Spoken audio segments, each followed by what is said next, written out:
Salut à toutes et à tous, c'est Chris Lemant. Aujourd'hui, on se retrouve pour une nouvelle vidéo de présentation de la BMW série 1 phase 3, sous la dénomination F40. C'est le 116D de 116 chevaux. Ça vaut quand même environ 37 100 €, ce qui est quand même pas une paille. Et pour vous montrer un petit peu que c'est quand même une bonne voiture qui mérite le détour, je vais vous faire une petite présentation, intérieur, extérieur, comportement routier. C'est mes débuts dans ce type de vidéo, donc j'attends vos commentaires si vous souhaitez que j'améliore certaines choses.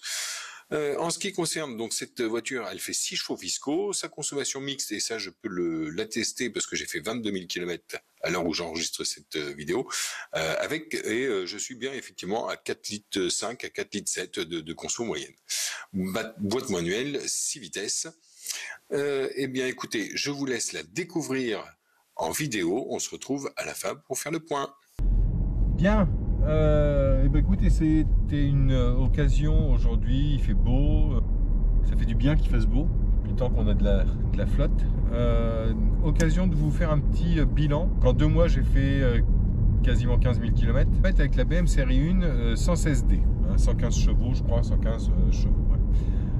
Ma foi, je suis super satisfait du confort phonique. Au niveau bruit, c'est hyper silencieux. Bien qu'il puisse y avoir de temps en temps si on colle son oreille, on entend un petit peu, mais c'est pas foufou, hein, les petits défauts d'aérodynamisme. Le vrai défaut d'aérodynamisme, à mon sens, c'est quand on ouvre les fenêtres et qu'on a ce là, ça c'est hyper désagréable. La tenue de route, alors confort de route, il n'y a rien à dire, c'est pareil. L'assise est bien. Moi qui suis grand, voilà, j'ai pas les genoux dans le tableau de bord, j'ai pas les bras allongés, là je suis bien. C'est un tout petit peu juste au niveau de la hauteur du volant pour être plus bas, mais on a une moins bonne vue sur le tableau de bord. Bon, après voilà, c'est moi qui suis mal foutu aussi, hein, faut l'avouer. Mais vraiment confort assise, c'est super. Et au niveau train roulant, alors là il n'y a rien à dire. La bagnole est hyper silencieuse, ça gomme beaucoup les défauts. Je veux dire, par rapport à mon 5008, où là tu te dis vraiment, ouais, les bagnoles françaises c'est quand même terrible, hein. Pas foutu de faire une voiture familiale routière capable d'absorber aussi bien les défauts de la route que cette petite BM qui est plus une citadine, mais une périurbaine quoi. Mais je peux rouler avec, hein. Donc je peux faire 300 km d'affilée avec sans m'arrêter, il n'y a aucun problème. Autoroute ou nationale, vraiment elle est très agréable. Je suis pas un foufou de la route avec, donc j'ai pas essayé de la foutre en défaut, mais sur les routes de Dordogne, je me suis amusé un petit peu et franchement c'est bluffant. Le train est très précis, toutes les assistances d'aide à la conduite fonctionnent très bien, donc si on roule normalement et qu'on ne cherche pas à foutre le pied dedans dans tous les virages, donc c'est-à-dire un usage normal de cette voiture, même un petit peu sport, faut vraiment aller sur un angle, une route à angle droit et arriver à 130 pour aller au fossé, quoi. Je veux dire, donc dans un usage normal, le freinage, la direction et la tenue de route, ça assure vraiment une très bonne sécurité. Après, dans les petits défauts, je regrette que le frein à main, qui est électrique, ne soit pas automatique quand tu coupes le moteur. Ça c'est un truc, moi je passe quand même alors le 5008, tu retires la clé, bzzz, le truc se met en route, tu cales, bzzz, le truc se met en route, donc hyper sécurisant, trop mais quand même hyper sécurisant, alors que elle, rien. Et tu ouvres la portière et ça bip pas pour te dire attention, t'as pas mis le frein à main. Donc ça c'est un petit peu le côté qui pourrait être amélioré, et j'ai pas trouvé dans les options ce truc là, donc c'est quelque chose qui pourrait être amélioré sans problème. On a aussi l'écran, donc on a l'écran qui de temps en temps se met à faire du freeze, qui bug, qui réinitialise, ou alors qui est bloqué sur la même image pendant jusqu'à, ça m'est arrivé de devoir m'arrêter, éteindre le moteur, tout couper pour et remettre en route pour que ça fonctionne. Voilà, c'est un petit peu dommage, mais il n'y a vraiment que ça. Il n'y a rien à signaler. La motorisation, ça suffit amplement pour dépasser, même en mode éco. Voilà, la bagnole elle offre beaucoup de plaisir. Pour rouler, c'est même pour un gros rouleur comme moi, il y a toujours mieux, ça c'est évident. Mais sincèrement, c'est 1000 fois mieux qu'une Clio. Hein. Donc il n'y a pas de doute là-dessus.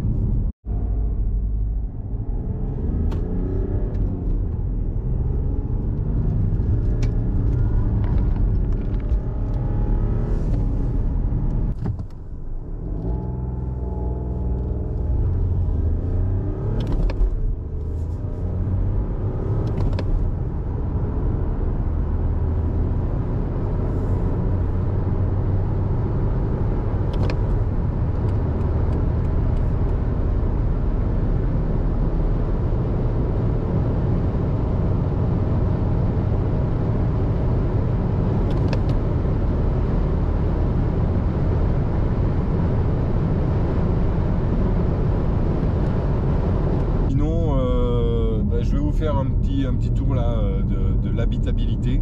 Au niveau des commandes au volant, on va retrouver donc régulateur, limiteur de vitesse, le plus moins, reprendre, annuler, choisir. Et de ce côté-là, vous avez un peu multifonction pour le téléphone, la commande au volant, la liste des radios, et puis le son plus ou moins et changer les chaînes.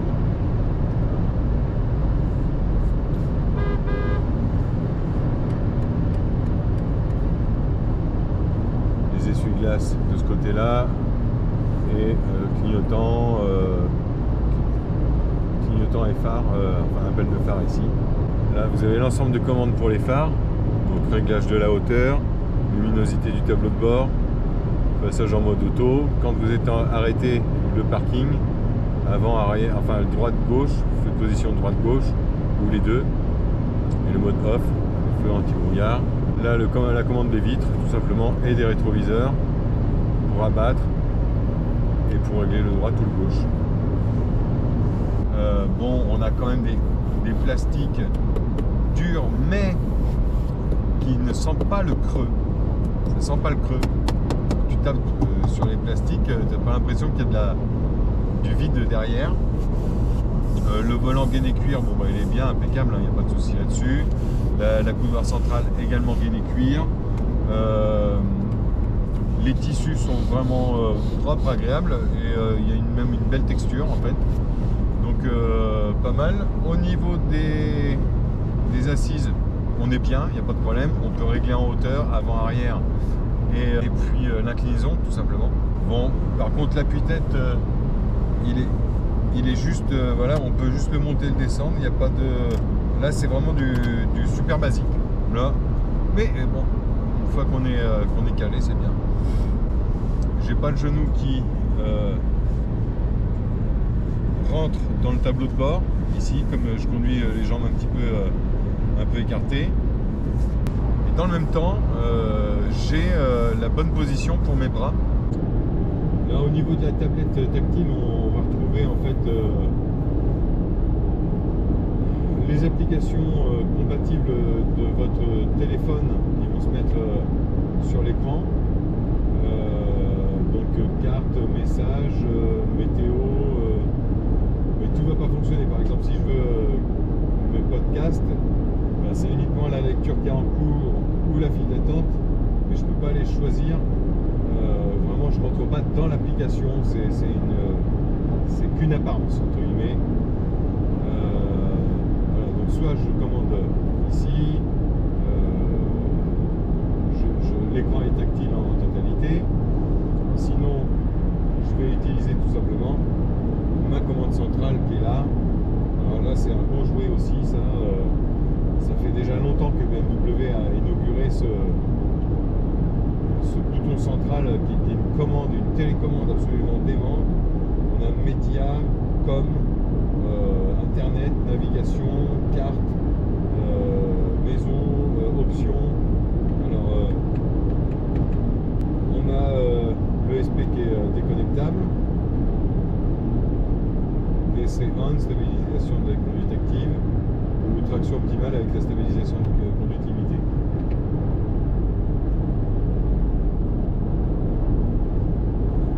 Les modes, donc éco, sport ou confort.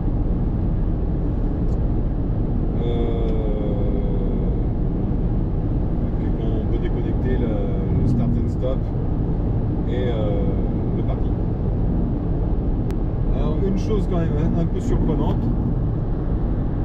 il y a quand même des choses qui me surprennent un petit peu sur cette voiture, c'est que on a par exemple un rétroviseur mode jour, mode nuit, manuel, à l'ancienne. Sur ce modèle-là, avec caméra de recul, tout le bazar pour le stationnement, les détections de franchissement de ligne, que moi j'ai annulé parce que ça me saoule un petit peu.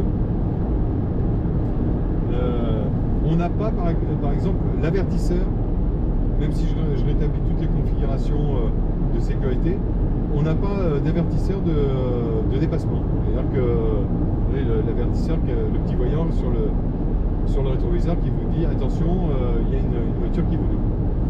Ça c'est donc entre le rétroviseur qui n'est pas dichromique et ça, c'est une petite incompréhension pourquoi c'est pas fait. Les pare-soleil aussi, qui ne sont pas munis d'une petite lampe. Alors là, pareil, j'étais un peu scotché. Je me suis dit quel a été le but de faire cette petite économie. C'est assez bizarre. Là, on a la lumière ici, et puis là, après, vous avez le SOS. Un autre petit reproche, c'est que si vous voulez quand même avoir votre téléphone en visu, c'est assez difficile avec les redans du tableau de bord. On a du mal à le positionner. Alors tout dépend des supports. Un support avant tout sur le pare-brise. Bon, enfin moi j'aime pas trop parce que ça fait tendre la main. Mais les supports qu'on pourrait mettre là, en fait, ça tient pas. Voilà. Au niveau équipement, on a une prise USB.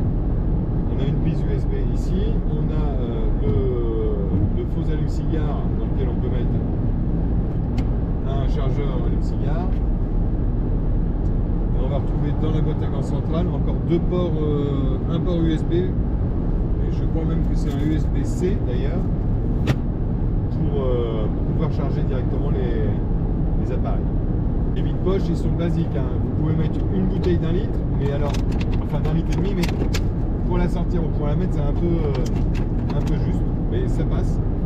Et vous mettez une paire de gants ou une connerie, mais ce ne sont pas des gros vides-poches. La boîte à gants, c'est pareil, hein. Ça va être limité au strict minimum.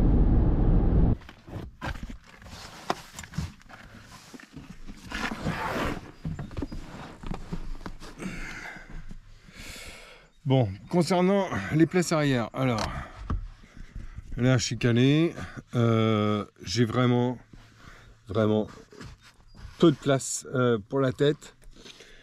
Bon, on est d'accord que la place du milieu sera pour vraiment un usage très occasionnel, voilà, très occasionnel pour une 5e personne. Et les genoux, c'est mort.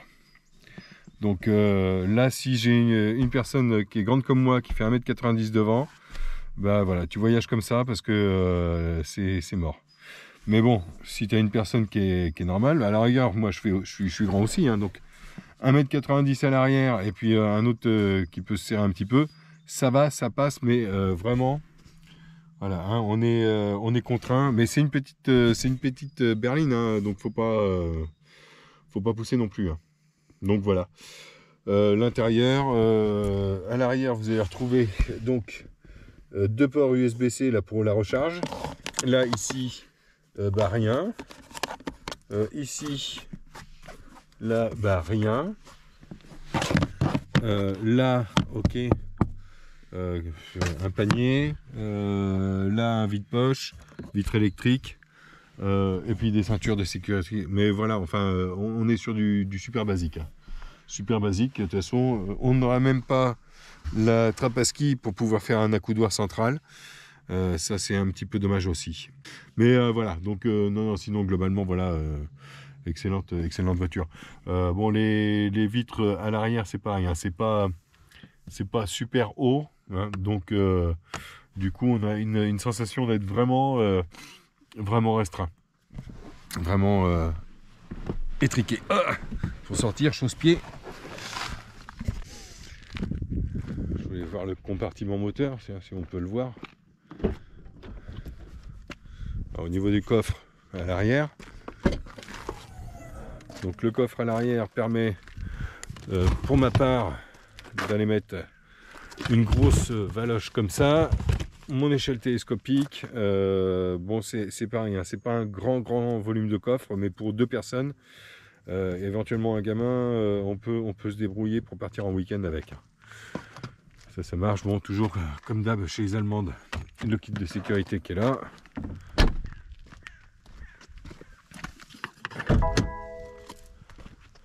Il faut le faire 2 fois pour être sûr que tu l'ouvres bien.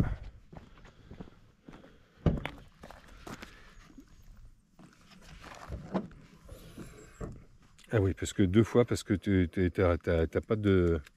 t'as rien pour... t'as pas besoin d'appuyer sur un petit truc en plus.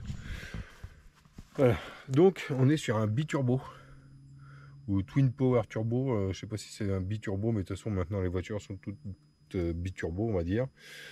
Donc notre 3 cylindres, l'alternateur qui est là, c'est le fameux système de verrouillage du coffre, hein, double verrouillage, liquide de refroidissement, le plus de la batterie qui doit, à mon avis, si tu as besoin de changer la batterie, c'est pas la merde, le filtre à air. C'est